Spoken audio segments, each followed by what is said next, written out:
Hello students, इस video में हम क्लास 7th मैथ का प्रैक्टिस सेट 40 सॉल्व करेंगे। चैप्टर का नाम है बैंक्स एंड सिंपल इंटरेस्ट। तो बच्चों, बैंक्स के बारे में तो सभी जानते हैं कि बैंक्स में हम पैसे डिपॉजिट करते हैं और उसमें सेविंग्स के लिए भी पैसे रखते हैं और ज़रूरत आने पर पैसे निकाल भी लेते हैं। और बैंक से पैसे निकालने के लिए हमें एटीएम कार्ड मिलता है। एटीएम का फुल फॉर्म है ऑटोमेटिक टेलर मशीन, जिसके थ्रू जिसका भी अकाउंट होता है वो उससे पैसे निकाल सकता है। तो इस चैप्टर में हम सिंपल इंटरेस्ट के बारे में पढ़ेंगे। तो पहले हम समझ लेते हैं सिंपल इंटरेस्ट क्या होता है। तो बच्चों, जैसे हम बैंक से पैसे लेते हैं, कभी हमें कोई पैसों की ज़्यादा आवश्यकता पड़ती है और हमें एक साथ बहुत सारे पैसे चाहिए होते हैं, तो हम कभी कभी बैंक से लोन ले लेते हैं। तो जब हम बैंक से लोन लेते हैं तो जो पैसे हम बैंक से लेते हैं वो किसी पर्टिकुलर समय के लिए लेते हैं। जैसे हमने ₹70,000 बैंक से निकाले लोन के तौर पर और हमने ये निकाले हैं 1 ईयर के लिए, मतलब 1 ईयर के बाद हमें बैंक को ये पैसे वापस देने हैं। तो 1 ईयर के बाद जो हम पैसे देंगे वो 70,000 नहीं होंगे, वो 70,000 से कुछ अमाउंट ज़्यादा होगा। तो ये जो अमाउंट रहता है, जो एक्स्ट्रा अमाउंट रहता है, जो हम एक्स्ट्रा अमाउंट पे करते हैं बैंक को, वो कहलाता है इंटरेस्ट। ऐसे ही जब हम पैसे बोरो करते हैं तो बैंक को हमें इंटरेस्ट पे करना पड़ता है, और जब हम बैंक के लिए पैसे देते हैं, सपोज हमने डिपॉजिट कर दिए कुछ मनी, तो इंटरेस्ट हमें मिलता है क्योंकि बैंक के पास पैसा आ रहा है। तो क्योंकि हम बैंक को पैसे देते हैं तो बैंक हमें कुछ इंटरेस्ट देता है। तो ये कहलाता है simple interest. So simple interest में प्रिंसिपल अमाउंट हमेशा कांस्टेंट रहता है, जो भी अमाउंट हमने निकाला है वो कांस्टेंट रहेगा, और रेट ऑफ इंटरेस्ट भी कांस्टेंट रहता है कि जैसे पहले से डिसाइडेड रहता है कि आपने अगर इतना पैसा निकाला तो आपको 2% ज़्यादा देना होगा, तो 2% भी कांस्टेंट रहेगा। तो इस प्रैक्टिस सेट में हम बेसिकली 2 फॉर्मूलेज यूज़ करने वाले हैं क्वेश्चंस को सॉल्व करने के लिए। फर्स्ट है सिंपल इंटरेस्ट का फॉर्मूला। सिंपल इंटरेस्ट को हमने लिखा है SI, सिंपल इंटरेस्ट, इसका शॉर्ट फॉर्म है। इसका फॉर्मूला है P times R times T divided by 100, जहाँ पर P है प्रिंसिपल अमाउंट, R है रेट ऑफ इंटरेस्ट, T है टाइम इन ईयर्स। ये हमारा फॉर्मूला है जो हम यूज़ करेंगे। और एक और फॉर्मूला यूज़ करेंगे, वो है अमाउंट का फॉर्मूला। अमाउंट होता है प्रिंसिपल प्लस सिंपल इंटरेस्ट, मतलब जब हम पैसे पे करते हैं तो उसमें हमारा जो प्रिंसिपल अमाउंट रहता है वो, और जो एक्स्ट्रा अमाउंट हम पे करते हैं वो दोनों को मिला के जो अमाउंट होता है वो कहलाता है अमाउंट। तो ये 2 फॉर्मूलेज जो हैं वो हम अभी इस प्रैक्टिस सेट के लिए यूज़ करेंगे। तो प्रैक्टिस सेट 40 स्टार्ट करते हैं। तो प्रॉब्लम सेट 40 का क्वेश्चन 1 है, if Rihanna deposits ₹1500 in the school fund at 9% per annum. ये PCPA जो लिखा हुआ है इसे पढ़ते हैं 9% per annum for 2 years, what is the total amount she will get. तो यहाँ पर दिया हुआ है कि रिहाना ने 1500 रुपीज़ जमा किए हैं 2 ईयर्स के लिए 9% पर एनम के हिसाब से, तो उसको 2 ईयर्स के बाद कितना अमाउंट मिलेगा। तो जो भी हमें क्वेश्चन में दिया हुआ है वो हम यहाँ पर लिख लेते हैं सबसे पहले। तो गिवन है प्रिंसिपल है ₹1500,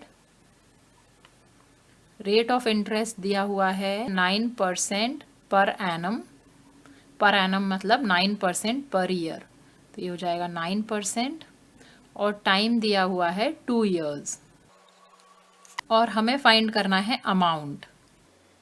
तो पहले हम सिंपल इंटरेस्ट फाइंड कर लेंगे क्योंकि अमाउंट का फॉर्मूला होता है प्रिंसिपल प्लस सिंपल इंटरेस्ट।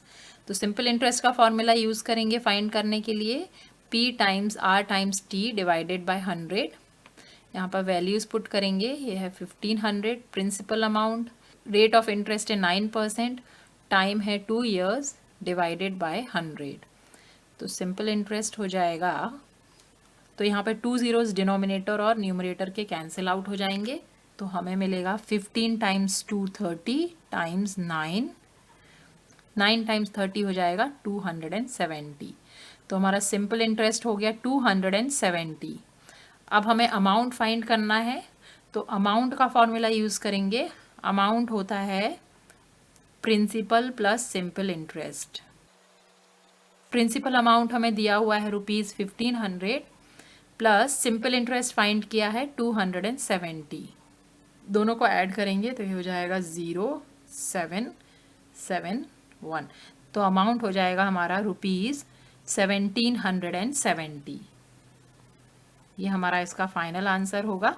तो रिहाना को 2 साल पैसे डिपॉजिट करने के लिए 9% रेट ऑफ इंटरेस्ट पर 1500 वो डिपॉजिट करेगी तो उसे 1770 मिलेंगे 2 साल के बाद। तो हमारा फाइनल आंसर हो जाएगा Rihanna will get ₹1770 after 2 years. ये हमारा इसका फाइनल आंसर होगा। इसे हम बॉक्स करेंगे और नेक्स्ट क्वेश्चन करेंगे। प्रैक्टिस सेट 40 का क्वेश्चन 2 है, Jethalal took a housing loan of ₹2,50,000 from a bank at 10% per annum for 5 years. What is the yearly interest he must pay and the total amount he returns to the bank? तो question में जेठालाल ने 2,50,000 rupees loan लिया bank से 10% per annum interest के हिसाब से 5 years के लिए। तो हमें उसका ईयरली इंटरेस्ट फाइंड करना है और अमाउंट बताना है कि वो 5 इयर्स के बाद कितना अमाउंट बैंक को पे करेगा। तो सोल्यूशन स्टार्ट करते हैं। तो जो भी गिवन है क्वेश्चन में वो राइट डाउन कर लेते हैं। तो प्रिंसिपल अमाउंट दिया हुआ है 2,50,000, रेट ऑफ इंटरेस्ट दिया हुआ है 10% पर एनम, इसे हम लिखेंगे 10%, और टाइम दिया हुआ है 5 इयर्स। तो सबसे पहले हम इंटरेस्ट फाइंड करेंगे। सिंपल इंटरेस्ट का फॉर्मूला यूज़ करेंगे, P times R times T divided by 100। Values put करेंगे। प्रिंसिपल अमाउंट है 2,50,000 टाइम्स R है 10% टाइम्स T है 5 इयर्स डिवाइडेड बाय 100। तो यहाँ पर 100 के 2 ज़ीरोज़ और ऊपर के 2 ज़ीरोज़ कैंसिल हो जाएंगे। तो सिंपल इंटरेस्ट हो जाएगा 2500 टाइम्स 10 टाइम्स 5। इसे कैलकुलेट करेंगे तो 25 टाइम्स 5 होता है 125 और 3 ज़ीरोज़ लगाएंगे तो ये हो जाएगा, सिंपल इंटरेस्ट हो जाएगा 1,25,000। अब यहाँ पर हमको ईयरली इंटरेस्ट बताना है। ये इंटरेस्ट जो हमने फाइंड किया ये 5 इयर्स का इंटरेस्ट था, हमें ईयरली इंटरेस्ट बताना है। तो हम सिंपल इंटरेस्ट को हम 5 से डिवाइड कर देंगे तो हमें 1 ईयर का इंटरेस्ट पता चल जाएगा। तो यहाँ पर हम लिखेंगे therefore yearly interest is equal to total interest divided by time. तो टोटल इंटरेस्ट हमने फाइंड किया है 1,25,000 डिवाइडेड बाय टाइम दिया है 5 इयर्स। तो ये हो जाएगा 5 से इसे डिवाइड करेंगे, 5 टाइम्स 2 10, फिर ये 25 हो जाएगा, 5 टाइम्स ये हो जाएगा 25,000। इंटरेस्ट आ गया हमारा 25,000 पर ईयर। अब हमें टोटल अमाउंट फाइंड करना है। Total amount to be returned, total amount to be return हो जाएगा प्रिंसिपल अमाउंट हमें पता है प्लस सिंपल इंटरेस्ट या टोटल सिंपल इंटरेस्ट लिख लेते हैं हम यहाँ पर, क्योंकि ये पूरे 5 इयर्स का सिंपल इंटरेस्ट ऐड करना है हमें। तो प्रिंसिपल अमाउंट है 2,50,000 प्लस सिंपल इंटरेस्ट हमने फाइंड किया था 1,25,000। इन दोनों को हम ऐड करेंगे तो अमाउंट हो जाएगा 3,75,000।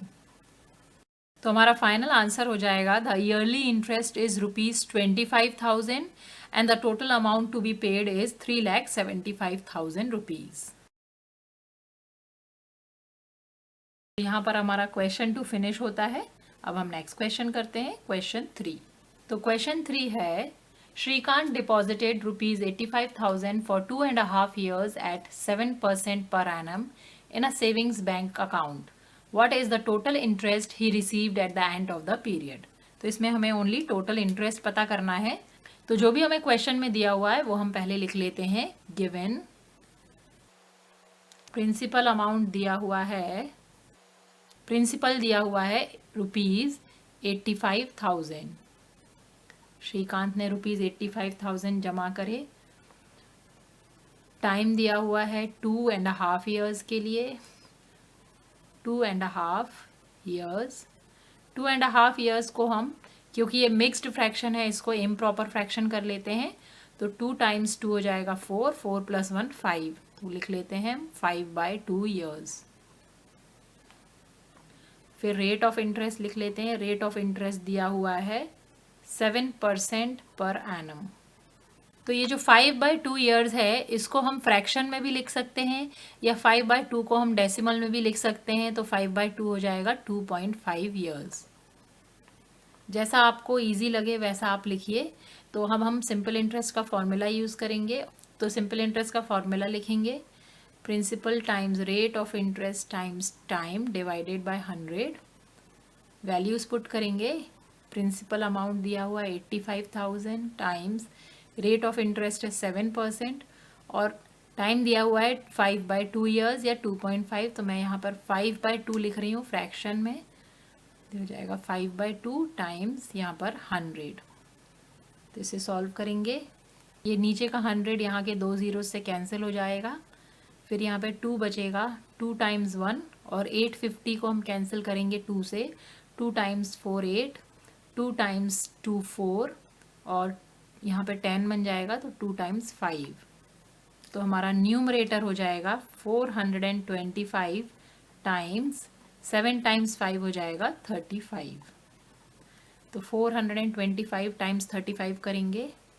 इंटरेस्ट इज इक्वल टू, यहाँ पर रफ में हम मल्टीप्लाई कर लेते हैं। तो 5 times 5 25, 2 carry over, 5 times 2 10, 10 + 2 12, 1 carry over, 5 times 4 20, 20 + 1 21। अब 3 से मल्टीप्लाई करेंगे। 3 times 5 15, 1 carry over, 3 times 2 6, 6 + 1 7, 3 times 4 12। अब इसे ऐड करेंगे तो हो जाएगा 5 7 8 4 1। तो हो गया 14,875 रुपीज़। तो हमारा फाइनल आंसर हो जाएगा, the total interest received by Shrikant at the end of the period is ₹14,875। ये हमारा फाइनल आंसर होगा। यहाँ पर हमारा क्वेश्चन 3 फिनिश होता है। अब हम नेक्स्ट क्वेश्चन करते हैं, क्वेश्चन 4। सेट 40 का क्वेश्चन 4 है, at a certain rate of interest the interest after 4 years on ₹5,000 principal is ₹1,200. What would be the interest on ₹15,000 at the same rate of interest for the same period? तो यहाँ पर question में हमें 4 years के लिए ₹5,000 पर interest दिया हुआ है और हमें 15,000 के लिए सेम रेट ऑफ इंटरेस्ट पर सिंपल इंटरेस्ट फाइंड करना है। स्टार्ट करते हैं। यहाँ पर हमें पता है कि the interest on ₹5,000 for 4 years is 1,200। हमें 15,000 रुपीज़ के लिए इंटरेस्ट फाइंड करना है। तो हम मान लेते हैं let the interest on ₹15,000 at the same rate for 4 years be ₹X। ये हमने मान लिया। सेम रेट ऑफ इंटरेस्ट रखना है और सेम नंबर ऑफ ईयर्स है। तो यहाँ पर हम डायरेक्ट प्रोपोर्शन यूज करेंगे। तो जब भी रेट ऑफ इंटरेस्ट और ईयर्स सेम रहते हैं तो ratio of interest to principal same रहते हैं। तो यहाँ पर हम लिखेंगे taking the ratio of interest and principal we get, first वाले को देखते हैं। इंटरेस्ट है x और प्रिंसिपल अमाउंट है 15,000 और दूसरा हमें पता है इंटरेस्ट है 1,200 और प्रिंसिपल अमाउंट है 5,000। तो यहाँ से इस रिलेशन से हम x की वैल्यू फाइंड कर लेंगे। ये हमें याद रखना है कि जब भी रेट ऑफ इंटरेस्ट और नंबर ऑफ ईयर्स सेम रहते हैं तो ratio of interest and principal equal होते हैं। तो यहाँ पर क्रॉस मल्टीप्लिकेशन करेंगे हम। तो x की वैल्यू हो जाएगी 1,200 डिवाइडेड बाय 5,000 टाइम्स 15,000। ये 15,000 यहाँ राइट हैंड साइड में आ जाएगा और x क्योंकि हमें फाइंड करना है तो हम x को लेफ्ट हैंड साइड में ही रहने देंगे। तो x हो जाएगा, अब इसे सॉल्व करते हैं। तो 15,000 के 3 ज़ीरोज़ इस 5,000 के 3 ज़ीरो से कैंसिल हो गए, 5 टाइम्स 1 और 5 टाइम्स 3, तो ये हो जाएगा 1200 टाइम्स 3 इज इक्वल टू 12 3 ज़ा 3600। ये हमारी x की वैल्यू आ जाएगी, मतलब तो ये वो इंटरेस्ट है जो 15,000 रुपीज़ में मिलेगा। तो हमारा फाइनल आंसर हो जाएगा the interest received on ₹15,000 is 3,600। ये हमारा इसका फाइनल आंसर होगा। इसे हम बॉक्स करेंगे और नेक्स्ट क्वेश्चन करेंगे। प्रैक्टिस सेट 40 का क्वेश्चन 5 है, if Pankaj deposits ₹1,50,000 in a bank at 10% per annum for 2 years, what is the total amount he will get from the bank? तो क्वेश्चन में दिया है कि पंकज ने 1,50,000 रुपीज़ बैंक में जमा करे हैं 2 ईयर्स के लिए 10% रेट के हिसाब से। तो हमें उसका अमाउंट फाइंड करना है कि टोटल अमाउंट उसे कितना मिलेगा बैंक से। तो इसके लिए हम पहले सिंपल इंटरेस्ट फाइंड करेंगे और फिर सिंपल इंटरेस्ट प्लस प्रिंसिपल करके अमाउंट फाइंड कर लेंगे। तो सबसे पहले लिख लेते हैं क्या क्या हमें क्वेश्चन में दिया हुआ है। Principal is equal to ₹1,50,000। Rate of interest दिया हुआ है 10% पर annum इज इक्वल टू 10% और टाइम दिया हुआ है 2 ईयर्स। अमाउंट हमें फाइंड करना है। सिंपल इंटरेस्ट का फॉर्मूला यूज़ करेंगे, P times R times C divided by 100।